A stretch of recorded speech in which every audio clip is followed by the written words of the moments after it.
మా latest videos కోసం మా ఈ తెలుగు న్యూస్ ఛానల్ సబ్స్క్రైబ్ చేసి గంట సింబల్ యాక్టివేట్ చేసుకోండి. రేపు పుష్య పౌర్ణమి గురు పుష్య యోగంతో కలిసి వచ్చింది. ఇది ఈ సంవత్సరంలోని మొదటి పౌర్ణమి. అద్భుత యోగంతో కలిసి రావటం విశేషం. విష్ణువుకు ఇష్టమైన మాసం మార్గశిరం, శివునకు కార్తీకం, అలాగే పుష్యమాసం శనీశ్వరుడికి పరమ ప్రీతికరం. ఎందుకంటే ఆయన జన్మ నక్షత్రం పుష్యమి. ఈ నెలంతా శనీశ్వరుని పూజించే వారి పట్ల శని ప్రసన్నుడై శుభాలు కలిగిస్తాడని పురాణాలు చెప్తూ ఉన్నాయి. ఏలినాటి శనితో బాధపడేవారు ఈ మాసంలో రోజు ఉదయాన్నే శుచిగా స్నానం చేసి శనీశ్వరుణ్ణి భక్తితో ప్రార్థిస్తారు. పుష్య పౌర్ణమి నాడు శనికి తైలాభిషేకం జరిపించి నువ్వులు దానమిస్తూ ఉంటారు. ఆయనకు ఇష్టమైన నువ్వులు బెల్లంను ఈరోజు తప్పనిసరిగా తింటారు. ఇదే రోజున చీమలకు పిండితో పంచదార కలిపి తినిపించటం వల్ల మీరు చేపట్టే ప్రతి ప్రయత్నంలోనూ విజయం సాధిస్తారు. పుష్య పౌర్ణమి రోజున గజలక్ష్మిని గులాబీ పూలతో పూజించటం వల్ల దారిద్ర్యం తొలగిపోయి ఐశ్వర్యం చేకూరుతుంది. ఈ రోజున రాత్రి గజలక్ష్మీ మాతను స్మరిస్తూ ఓం శ్రీం హ్రీం క్లీం గజలక్ష్మియే నమః అనే మంత్రాన్ని 108 సార్లు స్మరించుకోవాలి. పుష్యమాసంలో వచ్చే పౌర్ణమిని మహాపౌషి అంటారు. అయితే ఈ పుష్య పౌర్ణమి రోజు ఈ చెట్టును తాకితే చాలు, 1 నిమిషంలో కష్టాలు పోతాయి, 7 తరాలకు సరిపడా ఆస్తి వస్తుంది. ఈరోజు ఎవరైతే ఈ చెట్టును తాకుతారో వారి యొక్క జన్మల దోషాలు దరిద్రాలు తొలగిపోతాయి. దైవిక శక్తులు ఇంట్లోకి ప్రవేశించి రోగాలన్నీ కూడా పోతాయి. దశ తిరిగిపోతుంది. తిరిగిలేని రాజయోగం పడుతుంది. పట్టిందల్లా బంగారం అవుతుంది. మీకు అదృష్టం పట్టాలంటే ఈరోజు తప్పక ఈ చెట్టును తాకాలి. మరి ఈ పౌర్ణమి రోజు ఏ చెట్టును తాకితే సకల ఐశ్వర్యాలు సిద్ధిస్తాయి అనే విషయాన్ని ఇప్పుడు మనం ఈ వీడియోలో వివరంగా తెలుసుకుందాం. హిందువులు అన్ని జీవుల్లోనూ దేవుణ్ణి చూస్తారు. అందువలనే ఆవులు వంటివి పూజనీయ జంతువులయ్యాయి. అలాగే కొన్ని పర్వతాలు పుణ్యస్థలాలయ్యాయి. కొన్ని నదులు పుణ్య నదులయ్యాయి. వాటికి ఆ పవిత్రత ఏ విధంగా వచ్చిందో వివరించే కథలు కూడా ఉన్నాయి. అలాగే చెట్లల్లో కూడా దేవుణ్ణి చూశారు. కొన్ని చెట్లను దేవతా వృక్షాలన్నారు. నిజానికి చెట్లు భూమి మీద సౌరశక్తిని గ్రహించుకునే కేంద్రాలలో ముఖ్యమైనవి. అవి మనకు కాయలు, పండ్లు, పువ్వులు, ఔషధాలు ఇవ్వటంతో పాటు వంట చెరుకు వంటివి ఇచ్చి మానవాళి మనుగడకు ఎంతగానో ఉపయోగపడుతూ ఉన్నాయి. అయితే చెట్లకు కూడా మనుషుల మాదిరి ఆనందము, బాధ వంటివి ఉంటాయని మనువు పేర్కొన్నారు. ఈ విషయం ఆధునిక విజ్ఞాన శాస్త్రరీత్యా కూడా నిరూపితమైంది. భారతీయ ఋషులు సైతం కొన్ని వృక్షాలను పవిత్రమైనవిగా పేర్కొన్నారు. ప్రత్యేకించి ఈ పుష్య పౌర్ణమి రోజు జమ్మి చెట్టును తాకితే తరతరాలకు తరగని డబ్బు వచ్చి పడుతుంది, అపార ఐశ్వర్య యోగం కలుగుతుంది అని పెద్దలు చెప్తూ ఉన్నారు. ఎందుకంటే పుష్య పౌర్ణమి అనేది శనిదేవుడికి ఎంతో ఇష్టమైన రోజు. ఈరోజు జమ్మి చెట్టులోని ధాతువులు విపరీతంగా యాక్టివేట్ అవుతాయి. కనుక ఈరోజు జమ్మి చెట్టును తాకితే చాలు, 1 నిమిషంలో మీ ఒంట్లోని దరిద్రాలన్నీ కూడా పోతాయి, తరగని ఐశ్వర్యము వస్తుందని పెద్దలు చెప్తూ ఉన్నారు. ఈ పుష్య పౌర్ణమి రోజు చక్కగా స్నానం చేసుకొని ఏదో ఒక సమయంలో దగ్గరలో ఉండే జమ్మి చెట్టు దగ్గరకు వెళ్ళండి. ముందు ఆ జమ్మి చెట్టుకు కొన్ని నీళ్లు పోసి జమ్మి చెట్టు చుట్టూ 21 ప్రదక్షిణలు చేయండి. ఆ తర్వాత జమ్మి చెట్టును 11 సార్లు తాకండి. ఇలా తాకేటప్పుడు మీ మనసులోని కోరికను చెప్పుకోండి. ఈరోజు ఎంత ఎక్కువగా జమ్మి చెట్టును తాకితే అంత ఎక్కువగా అదృష్టం కలిసి వస్తుంది. ఇలా తాకిన తరువాత ఒక 5 నిమిషాల పాటు జమ్మి చెట్టు నీడలో కూర్చోండి. జమ్మి చెట్టు నుండి వచ్చే గాలిని పీల్చండి. కాసేపు ఇలా చెట్టు దగ్గర కూర్చుని తర్వాత ఇంటికి వెళ్ళండి. ఈరోజు ఇలా చేస్తే దైవిక శక్తులు మీ ఒంట్లోకి ప్రవేశిస్తాయి. 1 నిమిషంలో మీ ఒంట్లోని నెగిటివ్ ఎనర్జీ, రోగాలు, దరిద్రము, దోషాలు మొత్తం పోతాయి. ఇదంతా చేయలేని వారు కనీసం జమ్మి చెట్టు దగ్గరకు వెళ్ళి 11 సార్లు తాకినా చాలు, తిరిగిలేని రాజయోగం పడుతుంది. 7 తరాలకు సరిపడా ఐశ్వర్యం వస్తుంది. మీ ఒంట్లో ఉన్న నెగిటివ్ శక్తులన్నీ కూడా ఈ చెట్టు లాక్కుని మీకు మంచి ఆరోగ్యాన్ని ఇస్తుంది. జమ్మి చెట్టుకు మన సాంప్రదాయంలో చాలా ప్రాధాన్యత ఉంది. జమ్మి చెట్టును సంస్కృతంలో శమీ వృక్షం అని పిలుస్తారు. అమృతం కోసం దేవదానవులు పాల సముద్రాన్ని చిలికినప్పుడు దేవతా వృక్షాలు ఉద్భవించాయి. అందులో సెమీ వృక్షం కూడా ఒకటి. అప్పట్లో ఈ చెట్టును అగ్ని పుట్టించే సాధనంగా ఉపయోగించేవారు. అందుకే దీన్ని అరణి అని కూడా పిలుస్తూ ఉంటారు.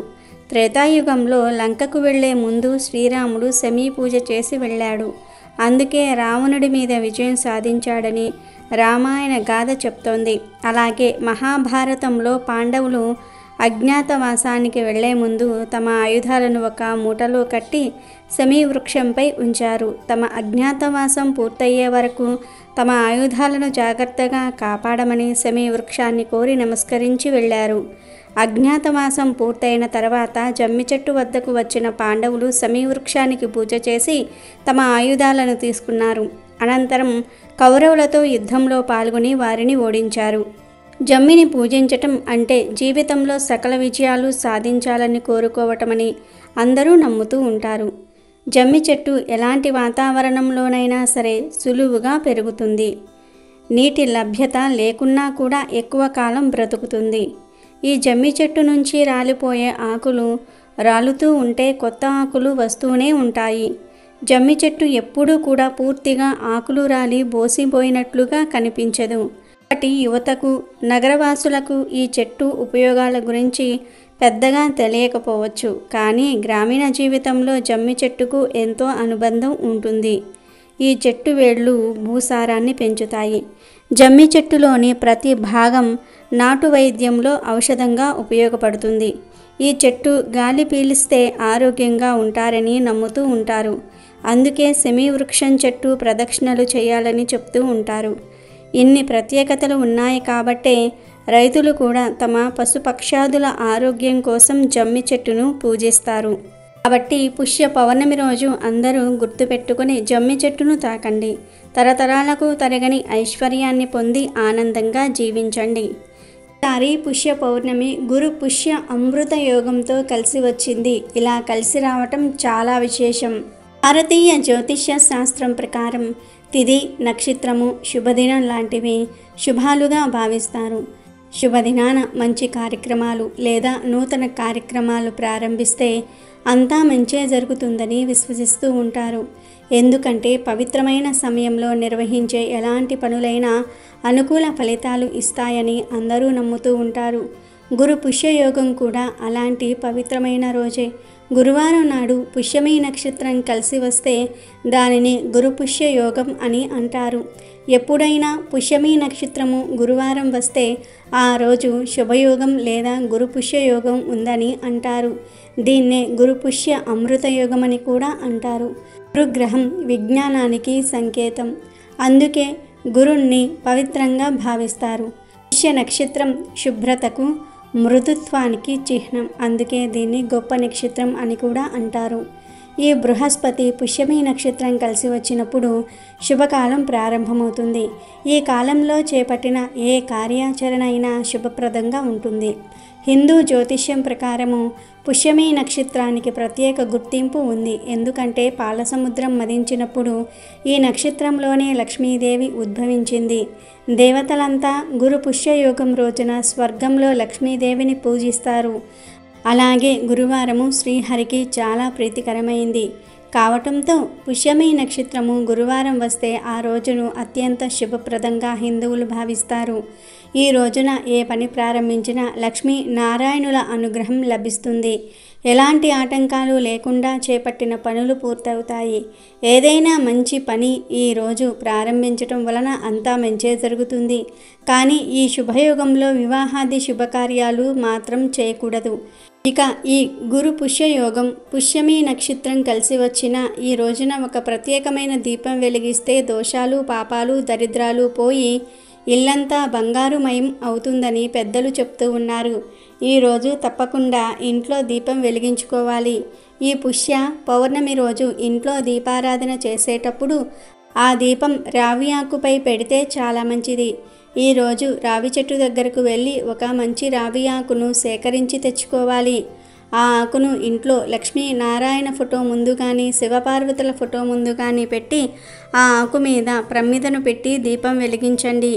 నువ్వుల నూనె పోసి 3 వత్తులతో దీపం వెలిగించండి. ఇలా వెలిగించిన దీపంలో కొద్దిగా గల్లులుప్పును తీసుకొని ఆ ఉప్పును కొంచెం పొడిలాగా దంచి వేయండి. అంటే ఒక అర స్పూన్ గల్లులుప్పును దంచి దీపంలో వేయండి. అంటే వెలుగుతున్న దీపంలోని నూనెలో వేయండి. ఇలా ఈరోజు ఉప్పు వేసి దీపం పెడితే దోషాలు, పాపాలు, దరిద్రము పోతాయి. మీ ఇల్లంతా బంగారుమయమవుతుంది. మీ ఇల్లంతా వెలుగుతో నిండిపోతుంది. నరదృష్టి కూడా పోతుంది. అష్టైశ్వర్యాలు సిద్ధిస్తాయి. లక్ష్మీదేవి అనుగ్రహంతో పాటు సకల దేవతల అనుగ్రహం కూడా కలుగుతుంది. అసలు మన సాంప్రదాయంలో దీపానికి ఎంతో ప్రాముఖ్యత ఉంది. దీపం ముమ్మూర్తుల పరబ్రహ్మ స్వరూపమే. వెలుగుతున్న వత్తి ప్రకాశాన్ని ఇస్తుంది, పాప ప్రక్షాళన చేస్తుంది. దీపానికి ఉన్న అద్భుతమైన శక్తే అంధకారాన్ని పోగొట్టడం. అంధకారం అంటే కేవలం చీకటి మాత్రమే కాదు, మనసులోని అజ్ఞానం కూడా అంధకారమే. ఆ చీకట్లను పటాపంచలు చేసి జ్ఞానాన్ని ప్రసాదించే దేవత లక్ష్మీదేవి. ఆ అద్భుత శక్తి కలిగి ఉన్న దీపానికి ప్రతీకే లక్ష్మీదేవి. అందుకే లోకంలో లక్ష్మీ స్థానంగా చెప్పే వాటిల్లో దీపం కూడా ఒకటి. దీపం లక్ష్మీదేవి స్వరూపం ఎలా అయిందన్న దానికి ఒక కథ ఉంది. పూర్వం ఇంద్రుడు దుర్వాస మహర్షి ఆగ్రహానికి లోనై సకల సంపదలు కోల్పోతాడు. అప్పుడు ఇంద్రుడికి దిక్కుతోచక శ్రీ మహావిష్ణువును ప్రార్థిస్తే ఆయన జ్యోతి రూపంలో లక్ష్మీదేవిని పూజించమని సలహా ఇచ్చాడు.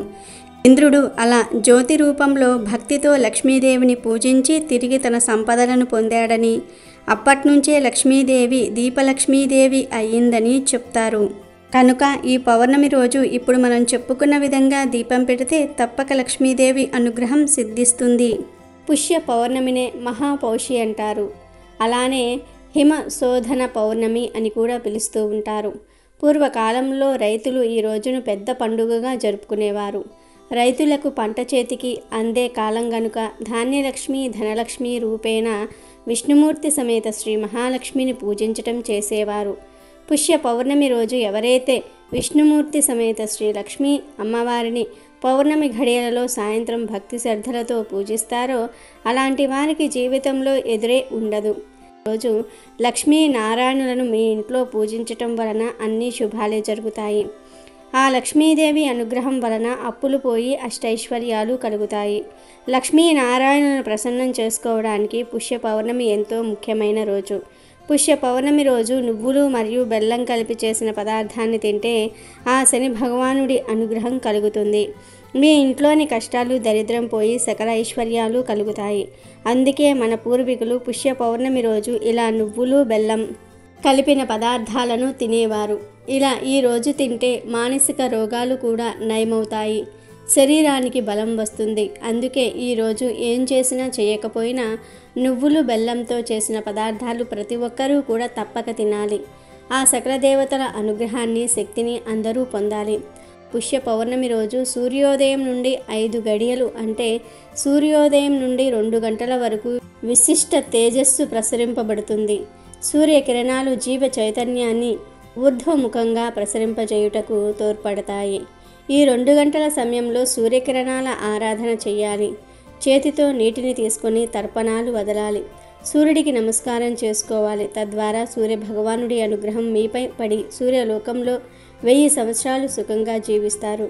ఈరోజు తెల్ల నువ్వులతో దేవ తర్పణం, నల్ల నువ్వులతో పితృతర్పణం చేసుకోవాలని ధర్మసింధు వివరిస్తుంది.